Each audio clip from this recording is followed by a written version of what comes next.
not building a show truck here, just trying to make it last and make it work. So that's part of what we're doing, trying to get our runner up and running. So we're moving, making progress.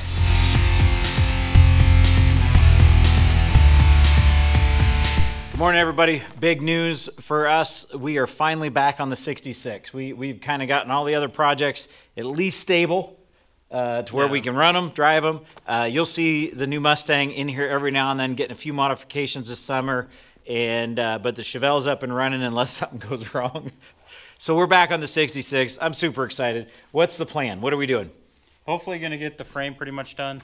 And it's not done because we still have a whole bunch of stuff to clearance for, because we lowered it so far.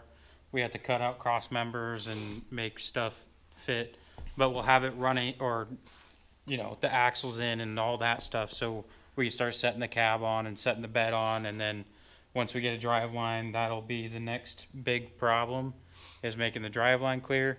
But other than making the drive line clear and the gas tank fit, those should be the only two things we'll have to do once we get this part done. And then hopefully we get the gas tank in, but we'll see.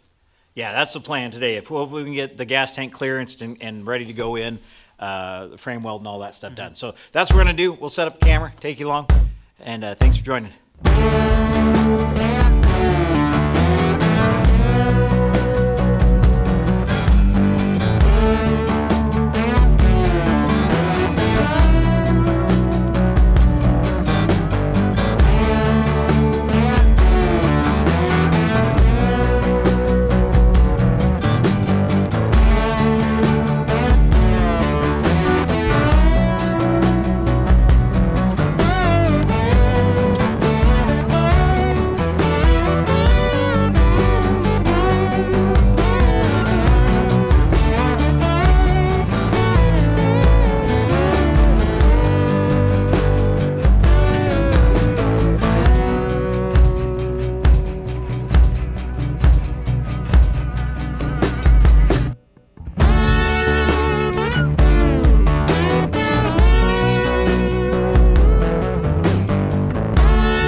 Plan is, as we already told you, we're working on the 66 today.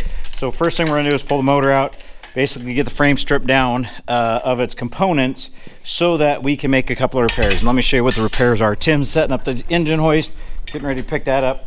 One of the spots that we're off about 1/4 inch on the back alignment for the stock control arms, lower control arms on the Chevelle, or the Chevelle on the Crown Vic cross member. Now I've got to get my head around what we're actually doing right now. So we've got to move that over, and I'm gonna get online and get the numbers again. I think it was 31 inches across between the two to get perfect alignment for that. So I'm going to get that done. The other thing we got to do is we've got a couple of finish welds we got to take care of. We've got a few components we put on here that we didn't actually finish welding in. We just ran out of time. So we're going to go through, clean up those, get them complete all the welding on that. And then we're going to come back here and we got to pull out this cross member across the back, because our 64 Ford Mustang EFI fuel tank is actually going to, with a little bit of modification, is going to bolt right into the back of this frame and give us a perfect location for our EFI fuel pump conversion. So that's the plan. That's what we're working on, and we'll stop and explain and kind of talk through with you what we're doing as we go. So pulling the motor right now, getting it out of the way so we can work on other stuff. All right, so we're making some progress. Tim is switching to our welding jacket because his sweatshirt got on fire. I'll show you a picture of that here in just a second, but you can see we're making some progress. Just knocking the scale off of the frame. We'll do some more cleanup with the grinder. Tim's getting some welding done. I've got just a couple spots that we haven't touched up yet. I'm going to get the wire wheel on that, clean those up so they're ready for welding. It's probably another half an hour or so of welding, and we'll be really close to I guess actually we'll be really close to switching to start putting the tank in. Yeah. So that's the plan. All right, Tim's safe. He's all geared up proper. And I'll go show you the spots that he burnt his shirt. He was welding and he just started smoking. And anyway, so yeah, we had to get him switched out. Not sure if you can see this, but these holes right here were not in his sweatshirt when he started. And you can see on the inside they were cooking away.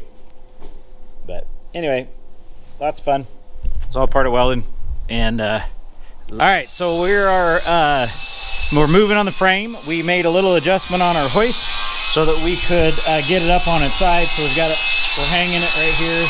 Tim's working on getting to the bottom of the frame so we can get some welding done in there. And just makes it a lot easier to get to it down here. So that's what we're working on, and we're gonna keep on going here.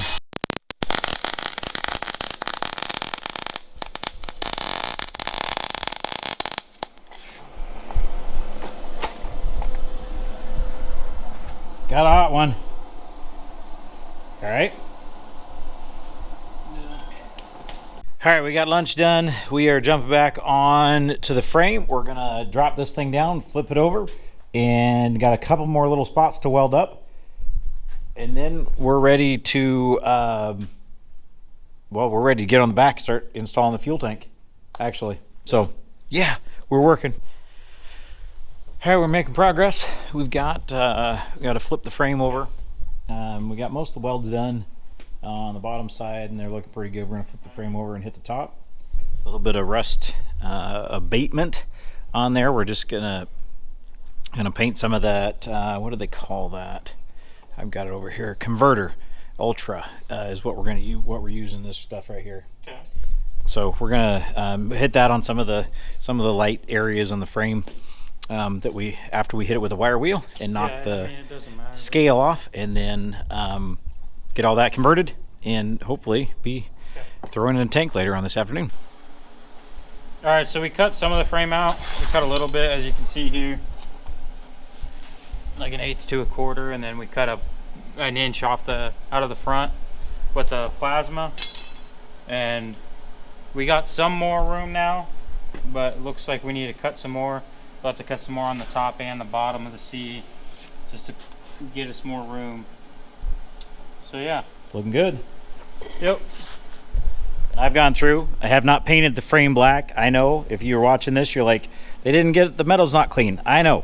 This is a rust converter that we have on here, and I'm going to get the inside of the frame as well. And so we've wire brushed the whole frame and knocked all the scale off, and now we are putting on this chemical called Rust Converter Ultra. This is the one we're using. I think I've shown that to you already.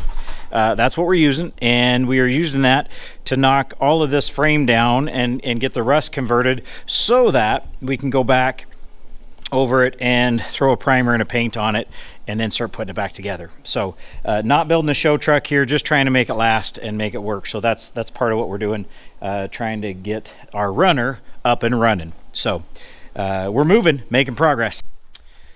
All right, we're wrapping it up for the day. I'm taking my hat off and gonna put my other one back on, but we're all done for this afternoon. We got the frame welded up. There's a couple spots we found we got to go back in and finish. We got the frame converted. We treated it for the rust. And Tim, actually, we're going to walk over here and he's going to show you what he did on the tank because it is in. We just got to drill a couple holes and we've got it mounted. So yeah, let's go over and look at your tank. So this is how we're going to do the tank. It's above the frame. I think a lot of people do it under the frame, but then it sets lower and you ding it and you do all that stuff. We're going to do this and then probably cut out the bed and raise the bed or something so that this is higher up. Because I don't know if you guys have ever had a lowered car, but they really like to hit sewer drains and driveway entrances and, you know, speed bumps. And especially Timmy's lowered cars. Yeah. He gave up an entire muffler on one particular speed bump. Yep. I've been stuck on sewer drains and I've lost pieces of my car. So So she's looking good. We're pretty excited. We'll probably be back out here a little bit tomorrow. If everything goes the way we're hoping, we'll hopefully have the frame painted and the gas tank not in. We won't install it until we get the lines in. But now we know where it's going. We can start running fuel lines and we can start running brake lines and everything to start getting all that hooked up. So that's where we're at. I'm going to call it a night. I got a hot date with my bride, and we're going to watch a play, which should be really exciting. So we'll catch up with you later.